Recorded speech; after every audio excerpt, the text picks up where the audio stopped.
Hello बच्चों, चलिए आज का हमारा प्रश्न समाकलनों को हल कीजिए। समाकलन हमें दिया गया है साइन वर्गमूल x dx। हमें यहाँ से समाकलन को हल करना है। तो इस प्रश्न को करने हेतु हमारे पास यहाँ से हमारी मुख्य अवधारणा रहेगी। मुख्य अवधारणा यहाँ से हम खंडशः समाकलन के रूप में इसका समाकलन करेंगे। अर्थात खंडशः समाकलन का अर्थ होता है यदि हमें दो पद, पहला पद और दूसरा पद दोनों गुणा में दिए गए, उसका हमें x के सापेक्ष समाकलन करना है तो इसका मान हमारे पास बराबर आता है। प्रथम पद को ऐसा का ऐसा रहने देंगे, द्वितीय पद का हम समाकलन कर लेंगे x के सापेक्ष माइनस। अब जो प्रथम पद है उसका हम अवकलन कर लेंगे x के सापेक्ष, गुणा में द्वितीय पद है जो उसका हम समाकलन कर लेंगे x के सापेक्ष, और इस पूरे पद का हम समाकलन कर लेंगे x के सापेक्ष।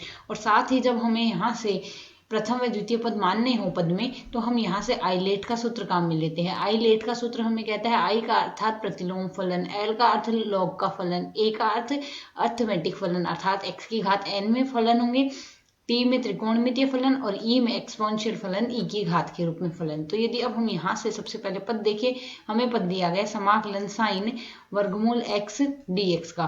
तो यदि हम सर्वप्रथम यहाँ से माना वर्गमूल x बराबर है हमारे पास यहाँ से t के, वर्गमूल x यदि t के बराबर है तो दोनों पक्षों का अवकलन कर दें। तो यहाँ से माना जाएगा 1/2 x की घात माइनस का 1/2 dx बराबर आ जाएगा हमारे पास यहाँ से dt के। तो यदि हमें यहाँ से केवल dx लिखना है तो यह लिखा जा सकता है 2 वर्गमूल x dt के। अब यहाँ से वर्गमूल x के स्थान पर t प्रतिस्थापित कर सकते हैं, तो यह हम इस पद में मान रख दे तो यह आ जाएगा समाकलन साइन वर्गमूल x के स्थान पर t रख देंगे, dx के स्थान पर लिख देंगे हम यहाँ से 2t dt। यह आ गया इस पद को। यदि हम आगे सरल करेंगे तो 2 को तो हम बाहर निकाल देते हैं, यह आ जाएगा समाकलन t साइन t dt आ जाएगा। अब यदि हम यहाँ से देखें, यह तो हमारा त्रिकोणमितीय फलन है और यह t के रूप में अर्थात अर्थमेटिक फलन है।